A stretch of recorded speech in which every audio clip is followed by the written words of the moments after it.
Mga kababayan, patuloy tayong lalaban sa kasakiman ng mga iilang mataas na opisyal ng ating pamahalaan.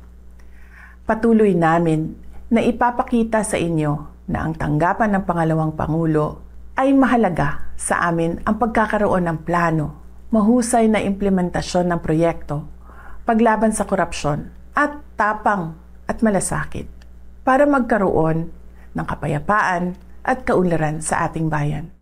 Sa inilabas na 2025 Year-End Report ng Office of the Vice President, ipinakita ni Vice President Sara Duterte ang serye ng mga programa at serbisyong naihatid ng kanyang tanggapan sa kabila ng kawalan ng pondo nitong taon. Sa pakikipag-ugnayan sa iba't ibang ahensya, nagawa ng tanggapan ng pangalawang Pangulo na makapagbigay ng 4,643 medical assistance. Binigyan din ng Office of the Vice President ang pagpapatuloy ng mga programang pangkabuhayan sa ilalim ng Magnegosyo Taday. Naitala rin ng OBP ang malaking tagumpay ng 1 Million Trees Campaign. Samantala, umabot naman sa 460,272 pagbabago bags ang naipamahagi sa mga kabataan sa buong bansa.